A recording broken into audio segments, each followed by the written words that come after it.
Stitch அதில் type 1 தான் பார்க்க போகிறோம். அதை எப்படி பார்க்கலாம் சொல்லிட்டு ஃபுல்லாக வீடியோவில் நான் தெளிவாக சொல்லியிருக்கேன். வாங்க வீடியோக்குள்ளே போகலாம். என்னோடய சேனலை சப்ஸ்கிரைப் பண்ணாதவங்க மறக்காமல் சப்ஸ்கிரைப் பண்ணிக்கோங்க. பக்கத்தில் இருக்க பெல் பட்டனையும் ப்ரெஸ் பண்ணிக்கோங்க. அப்போ தான் நான் போடுற வீடியோஸோட நோட்டிஃபிகேஷன் உங்களுக்கு வரும். Thank you so much friends. இன்றைக்கி நம்ம பட்டர்ஃப்ளை ஸ்டிச் டைப் 2 தான் பார்க்க போகிறோம். அதுக்கு இந்த மாதிரி 2 லைனை வந்து பேரலாக ட்ரா பண்ணிக்கோங்க. ட்ரா பண்ணிவிட்டு டாட்ஸ் வச்சுக்கோங்க. நான் எந்த டிஸ்டன்ஸில் வச்சுருக்கேனோ அதே மாதிரி டாட்ஸ் வச்சுக்கோங்க. ப்ராக்டிஸ்க்காக மட்டும்தான் எல்லாமே இந்த மாதிரி டாட்ஸ் வைக்கிறது, லைன்ஸ் எக்ஸ்ட்ரா லைன்ஸ் ட்ரா பண்ணுறது எல்லாமே பிகினர்ஸாக இருக்கும்போது ப்ராக்டிஸ்க்காக மட்டும்தான். அந்த ஸ்டிச்சஸை வந்து டிசைனில் அப்ளை பண்ணும்போது உங்களுக்கு தானாகவே வந்துடும். இப்போது நான் இந்த டாட்ஸ்லேருந்து ஸ்டார்ட் பண்ணுறேன்.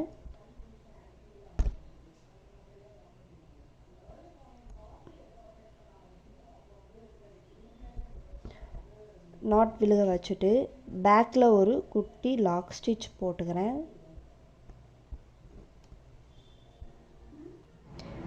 அதுக்கப்புறம் கிராஸாக இந்த டாட்ஸ்க்கு வரேன். நம்ம ஜிக்ஸாக் ஸ்டிச் எந்த மாதிரி போட்டோமோ இந்த டாட்ஸ்க்கு ஜிக்ஸாக் மாதிரி வரணும். ஆனால் ஜிக்ஸாக் கிடையாது.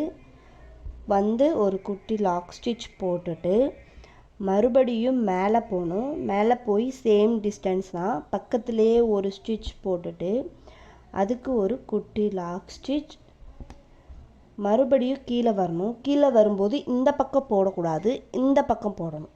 நல்லா ஞாபகம் வச்சுக்கோங்க. கீழே வரும்போது இந்த பக்கம் போடணும்.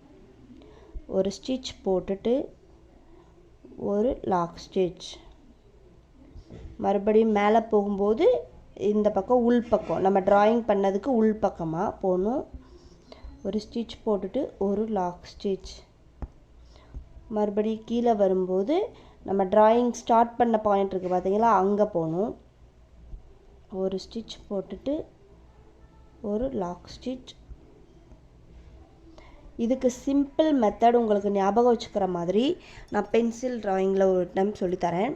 ஃபர்ஸ்ட்டு இந்த 4 டாட்டை மட்டும் எடுத்துக்கோங்க. இதுதான் 4 டாட், ஓகேவா? அதை ஸ்கொயர் ஷேப்பில் நான் ட்ராயிங் பண்ணி காமிக்கிறேன். இந்த ஸ்கொயருக்குள்ளே நம்ம ஃபில்லிங் பண்ண போகிறோம். ஸோ இது மேலே இருக்கிறது, இது கீழே இருக்கிறது, இந்த ஸ்கொயருக்குள்ளே தான் நம்ம ஃபில்லிங் பண்ண போகிறோம். இதுக்கு முன்னாடி ஃப்ளாட் லோடிங் ஸ்டிச் பார்த்தோம் பார்த்தீங்களா, அதை தான் பேசிக்காக வச்சு, ஆனால் இது வேறு மாதிரி. நம்ம ஸ்டார்ட் பண்ணது இங்கே 2வது நம்ம ஸ்டிச் போட்டோம். ஃப்ளாட் லோடிங்கில் நேராக போட்டு ஃபில் பண்ணோம், ஆனால் இங்கே பண்ணோம். இப்போ நம்மளோட தீம் வந்து என்னென்னா இந்த ஸ்கொயர் ஷேப்பை வந்து ஃபில் பண்ணுறது. ஸோ இங்கே நம்ம போட்டுட்டு திருப்பி போகும்போது இங்கே போடுறோம். ஏன்னா அடுத்து இந்த லைனுக்கு போகும்போது தான் அது வந்து ஃபில் ஆகும்.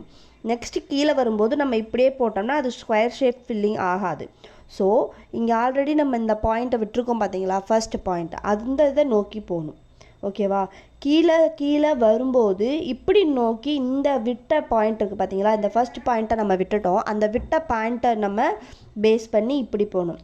இந்த இது இப்படி ஆரம்பிக்கும் போது இந்த பாயிண்ட்டை பேஸ் பண்ணி போகணும். ஸோ இது வந்து ஒரு எக்ஸ் மாடல் மாதிரி கடைசியாக நமக்கு வரும். அதோட ஷேப் வந்து கொஞ்சம் பட்டர்ஃப்ளை மாதிரி இருக்கும்.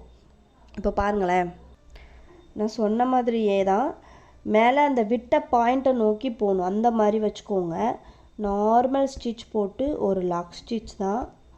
கீழே வரும்போது அந்த ஃபஸ்ட்டு ஸ்டார்டிங்கில் விட்ட அந்த டாட்டை நம்ம டச் பண்ணணும். அந்த மாதிரி ஞாபகம் வச்சுக்கோங்க. போட்டுட்டு மேலே வரும்போது இந்த டாட்டை நோக்கி போகணும். இந்த மாதிரி ஞாபகம் வச்சுக்கோங்க. கீழே இந்த மாதிரி. ஸோ நம்ம இப்போ போடும்போது மேலே அவுட்லைன் இருக்கும் பார்த்தீங்களா, அது வந்து கரெக்டாக ஃபில் ஆகும். ஆனால் சென்டர் பாயிண்ட் வந்து அந்த மாதிரி ஃபில் ஆகாது.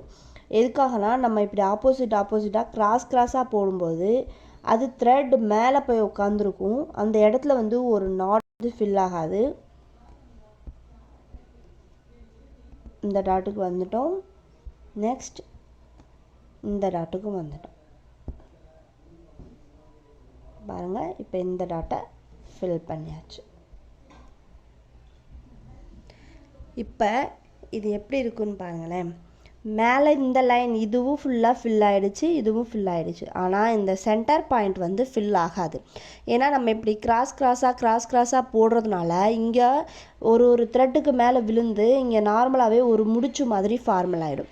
இப்போ இதை பார்க்கும்போது பட்டர்ஃப்ளை மாதிரி இருக்கும். இது சென்டர் பாயிண்ட், இதோட ரெக்கை இந்த பக்கம் ரெக்கை இருக்குது பார்த்தீங்களா, டபுள் சைடு ரெக்கை, அந்த மாதிரி தான் இதுவும் இருக்கும். பார்க்கும்போது பட்டர்ஃப்ளை மாதிரி இருக்கும். அதுக்காக தான் பட்டர்ஃப்ளை ஸ்டிச் சொல்கிறோம். இப்போ நெக்ஸ்ட்டு போடுறதுக்கு நம்ம தனியாக எண்ட் நாட் போட்டு எதுவுமே பண்ண தேவையில்ல. இங்கேருந்து மறுபடியும் குட்டி லாக் போட்ட ஸ்டிச் தானே, ஸோ இங்கேருந்து நெக்ஸ்ட் இந்த பாயிண்ட்டுக்கு வாங்க. இங்கேருந்து க்ராஸாக ஃபர்ஸ்ட் நம்ம ஸ்டார்டிங் என்ன பண்ணோமோ அதே ஃபார்மேட் தான். ஒரு குட்டி லாக் ஸ்டிச், மேலே போகும்போது இந்த டாட்டை நோக்கி போகணும், கீழே போகும்போது இந்த ஸ்டார்டிங் இந்த டாட் இருக்குது பார்த்தீங்களா, அதை ஃபில் பண்ணணும். ஸோ இங்கே ஒரு ஸ்டிச், இங்கே ஒரு குட்டி லாக் ஸ்டிச். நார்மல் நம்ம போட்ட ஃப்ளாட் லோடிங் ஸ்டிச்சு தான், அதோட ஜிக்ஸாக் மாதிரி கிராஸாக ஸ்டார்ட் பண்ணுறோம். லோட் பண்ணுறதுக்காக நார்மலாக போடுற அந்த ஸ்டிச் போட்டு ஒரு லாக் ஸ்டிச் தான். ஆனால் அதோட டைரெக்ஷனை நீங்கள் ஞாபகம் வச்சுக்கிறணும். நான் சொல்லி கொடுத்தேன் பார்த்தீங்களா, ஒரு பென்சில் ட்ராயிங் மாதிரி, அதை நல்லா பார்த்தீங்கன்னா உங்களுக்கு புரியும். ஈஸியாக சிம்பிளாக நான் உங்களுக்கு அதில் சொல்லியிருப்பேன். அந்த ஸ்கொயர் ஷேப்பை நம்ம ஃபில் பண்ணணும். பட் கிராஸாக ஸ்டார்ட் பண்ணதுனால கிராஸாகவே நம்ம ஃபில் பண்ணணும். அந்த மாதிரி ஞாபகம் வச்சுக்கோங்க. எல்லா ஸ்டிச்சஸுமே நம்மளுக்கு ஏற்ற மாதிரி நம்மளோட ஓன் மைண்டாக ஞாபகம் வச்சுக்கிட்டா தான் நம்ம கரெக்டாக பண்ண முடியும். அதுக்காக தான் அந்த மாதிரி நான் பென்சில் ட்ராயிங் சொல்லி கொடுத்தேன். நான் அந்த மாதிரி தான் ஞாபகம் வச்சுருக்கேன். அதுக்காக இதே மாதிரி கிராஸாக அடுத்த டாட்டுக்கு வர மாதிரி. இப்போ அந்த லைனை அந்த டாட்டை ஃபில் பண்ணியாச்சு. நெக்ஸ்ட் இந்த டாட்டுக்கு வந்தாச்சு. இப்போ பார்த்தீங்களா, கிராஸாக நம்ம போட்டதுனால அது பார்க்கவே நடுவில் எப்படி ஒரு அழகாக இருக்குது பார்த்தீங்களா, அதுதான் பட்டர்ஃப்ளை ஸ்டிச். இதே மாதிரி தொடர்ந்து எல்லா டாட்ஸையும் போட்டு நல்லா ப்ராக்டிஸ் பண்ணுங்கள். சிம்பிள், இது ரொம்ப சிம்பிள். இதை ஞாபகம் வச்சுக்கிறதும் சிம்பிள். டைப் 1 இந்த மாதிரி, டைப் 2 வந்து இதை விட கொஞ்சம் ஈஸியாக தான் இருக்கும். டைப் 1 வந்து பார்த்துக்கோங்க நல்லா. இதை கண்டிப்பாக டிசைன் பண்ணி பாருங்கள். நான் லாஸ்ட்டாக என்னோடய ப்ராஜெக்ட் டிசைன் ஃபோட்டோ வந்து நான் ஷேர் பண்ணுறேன் உங்களுக்கு ஒரு ஐடியா கிடைக்கிறதுக்காக. நான் வந்து அதில் 1 and 2 ரெண்டையுமே நான் வந்து போட்டிருக்கிறதுனால நான் அதை ஷேர் பண்ணுறேன். உங்களுக்கு ரெண்டுக்கும் ஒரு நல்ல எக்ஸாம்பிள் கிடைக்கும். நாளைக்கு ஷேர் பண்ணுறதுக்கு நான் இன்றைக்கே ஷேர் பண்ணுறேன்.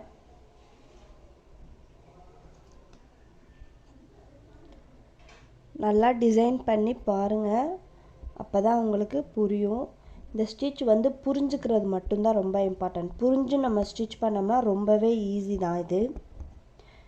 என்னோடய வீடியோஸ் உங்களுக்கு பிடிச்சிருந்துச்சுன்னா லைக் பண்ணுங்கள், கமெண்ட் பாக்ஸில் கமெண்ட் பண்ணுங்கள். ஏதாவது டவுட் இருந்தால் நான் உங்களுக்கு அதில் கிளாரிஃபிகேஷன் பண்ணுறேன். என்னோடய சேனலுக்கு நீங்கள் ஃபஸ்ட் டைம் வரீங்கன்னா என்னோடய சேனலை மறக்காமல் சப்ஸ்கிரைப் பண்ணிக்கோங்க. அப்போ தான் நான் போடுற வீடியோவோட நோட்டிஃபிகேஷன் உங்களுக்கு வரும். இதுக்கு கண்டிப்பாக டிசைன் பண்ணி பாருங்கள். இது ரொம்ப ரொம்ப இம்பார்ட்டண்ட். ஏன்னா இது ஒரு நியூ மாடல் மாதிரி தானே, ஸோ இது ரொம்ப இம்பார்ட்டண்ட் தான். நான் இம்பார்ட்டண்ட் ஸ்டிச்சஸ் மட்டும் தான் டிசைன் பண்ணுங்க சொல்லுவேன். எல்லா ஸ்டிச்சஸையும் சொல்லலை. எல்லா ஸ்டிச்சஸ் வந்து ஜஸ்ட் தெரிஞ்சுருந்தால் போதும். உங்களுக்கு எது இம்பார்ட்டண்ட்டோ அதை மட்டும்தான் நான் டிசைன் பண்ணி பாருங்கள் சொல்வேன். ஏன்னா அது ரொம்ப யூஸ் பண்ணுற மாதிரி மெத்தட்ஸாக இருக்கும். அதுக்கெல்லாம் நான் டிசைன் பண்ணி பாருங்கன்னு உங்களுக்கு நான் சொல்கிறேன். கண்டிப்பாக டிசைன் பண்ணி பாருங்கள். அதை எதுக்காக டிசைன் பண்ணி பார்க்க சொல்கிறோன்னா, ஒரு 15 to 25 சென்டிமீட்டரில் எடுத்து அதில் ஒரு டிசைனில் அப்ளை பண்ணும்போது அங்கே நமக்கு கர்வ் டிசைன், ஸ்ட்ரைட்டாக போகிறது, கார்னர் பாயிண்ட் எல்லாமே வரும். அந்த ஸ்டிச்சஸும் நல்லா ப்ராக்டிஸ் ஆகும். அதுக்காக தான் டிசைன் பண்ணி பார்க்கணும் சொல்கிறது. டிசைன் பண்ணி பார்க்குறது தான் ரொம்ப நல்லது. நம்ம சும்மா ஸ்டிச்சஸ் மட்டும் ப்ராக்டிஸ் பண்ணிவிட்டு ஸ்ட்ரைட்டாக ஒரு ப்ளவுஸு நம்ம போடும்போது நமக்கு பர்ஃபெக்டாக வராது. ஒரு டிசைனில் அப்ளை பண்ணி போடும்போது மட்டும்தான் அது நமக்கு கொஞ்சம் நல்லாவே ப்ராக்டிஸ் ஆகிருக்கும். ஏன்னா அந்த டிசைனில் எல்லாமே அதை யூஸ் பண்ணும்போது நமக்கு நல்லா ப்ராக்டிஸ் ஆகிருக்கும். இப்போது ஃபுல்லாக ஃபினிஷ் பண்ணிட்டேன். இந்த அவுட்லைனில் வந்து நான் பீட்ஸ் கொடுத்து டெக்கரேட் பண்ணுறேன். நெக்ஸ்ட் இந்த ஸ்டிச்சஸில் ரொம்ப இம்பார்ட்டன்ட், இந்த நாட் மாதிரி அமைஞ்சிருக்கு பார்த்தீங்களா, இந்த ஸ்பேஸ் இந்த மாதிரி நார்மல் ஹேண்ட் நீடில் இருக்கும் பார்த்தீங்களா, நம்ம வீட்டில் நார்மலாகவே ஸ்டிச்சஸ் நம்ம ஹேண்ட் நீடில் வச்சு போடுறோம். அந்த ஹேண்ட் நீடில் சில்க் த்ரெட்டை கோர்த்து இந்த மாதிரி இந்த நாட் பாயிண்ட் இருக்குது பார்த்தீங்களா, இந்த பாயிண்டில் வந்து கான்ட்ராஸ்ட் கலர் சில்க் த்ரெட்டை வச்சு நாட் மாதிரியும் போட்டுக்கலாம். இந்த மாதிரி பீட்ஸ் வச்சும் கொடுக்கலாம். நான் ஃபர்ஸ்ட் வந்து அவுட்லைன் நான் ஃபில் பண்ணி காமிக்கிறேன். நார்மல் 2mm பீடு எடுத்துகிட்டு இந்த அவுட்லைனை வந்து நான் டெக்கரேட் பண்ணுறேன் ஃபர்ஸ்ட்டு. ஏன்னா அங்கே ஸ்டிச்சஸ் இழுத்து இழுத்து போட்டதுனால அங்கே வந்து ஹோலாக இருக்கும் பார்த்தீங்களா, அதை நான் டெக்கரேட் பண்ணுறேன். இந்த டெக்கரேட் எதுக்குன்னு நான் ஏற்கனவே சொல்லியிருக்கேன். ஃபுல்லாகவே ஃபினிஷிங் நல்லா பர்ஃபெக்டாக வர்றதுக்கு இந்த அவுட்லைன்ஸில் வந்து நம்ம பீட்ஸ் வச்சு கொடுத்து பண்ணும்போது பார்க்கவே அழகாக இருக்கும். அந்த டிசைனுக்கே ஒரு அழகை கொடுக்கும். அதுக்கு தான் மேலே இருக்கிற அந்த இதுக்கு மட்டும் நான் கொடுத்துக்கிறேன். இதை ஒரு ஸ்கொயர் ஷேப் ரெக்டாங்கிள் ஷேப் மாதிரி நான் கொடுத்து ஃபில் பண்ண விரும்பலை. ஏன்னா நம்ம மேலே மட்டும்தானே போட்டிருக்கோம், அந்த மேலே மட்டும் அந்த இது தெரியாத அளவுக்கு நான் இப்போ கொடுத்துக்கிறேன். ஒரு டிசைன்னு கொடுக்கும்போது ஃபுல்லாகவே ஒரு ப்ளவுஸில் இந்த மாதிரி சர்க்கிள் போடும்போது அதுக்கு ஒரு லைனாக கொடுக்கும்போது நம்ம மேலே கொடுக்க தேவையில்லை, அதே சைடு மட்டும் கொடுத்தா போதும்.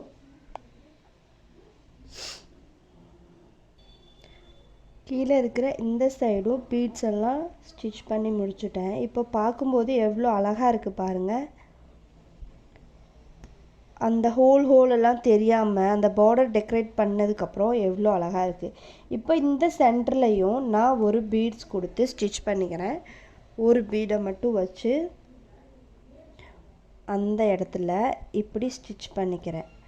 இங்கே எண்ட் நாட் போட்டு ஃபினிஷ் பண்ணலாம். நெக்ஸ்ட்டு சிங்கிள் பீட் ஸ்டிச்சுன்னு ஒரு கிளாஸ் இருக்குது, அது நான் நெக்ஸ்ட் தான் எடுப்பேன். இப்போ அந்த பீட் ஸ்டிச்சை லைட்டாக இப்போ பாருங்கள் இந்த மாதிரி வச்சு ஹோல்ட் பண்ணிடலாம். அது வந்து சிங்கிள் பீட் ஸ்டிச்சஸ் சொல்லிட்டு நான் நெக்ஸ்ட் ஒரு கிளாஸ் எடுப்பேன். அதில் ஃபுல்லாகவே நான் உங்களுக்கு தெளிவாக சொல்லிவிடுவேன். இப்போ பாருங்கள், பீடை வந்து லோட் பண்ணி ஸ்டிச் போட்டுட்டு ஒரு குட்டி லாக் ஸ்டிச் மாதிரி போட்டுட்டு அதை இப்படி பேக்கில் கொண்டு போய் அந்த பீடை உள்ளே வச்சு அப்படி லாக் பண்ணுறது தான். இப்போ நான் ஃபுல்லாகவே இந்த சென்டரில் பீட்ஸ் வச்சு கொடுத்துட்டேன். இங்கே எண்டு நாட்டும் போடலாம், இல்லை சிங்கிள் பீட் ஸ்டிச்சஸை இந்த மாதிரியும் ஒரு மெத்தடில் நம்ம ஸ்டிச் பண்ணலாம். அதை நான் ஒரு கிளாஸில் எல்லா single bead stitches variety of stitches சொல்லிட்டு நான் உங்களுக்கு எடுக்கிறேன். இப்போது இது ஃபுல்லாக ஃபினிஷ் பண்ணிட்டேன். எல்லா இடத்துலையும் டெக்கரேட் பண்ணிட்டேன். இந்த பீட்ஸ் இருக்கிறது பாடி பார்ட் மாதிரி, ரெண்டு பக்கம் இருக்கிறது ரெக்கை மாதிரி இருக்குது பார்த்தீங்களா, அதுதான் பட்டர்ஃப்ளை ஸ்டிச் டைப் 1.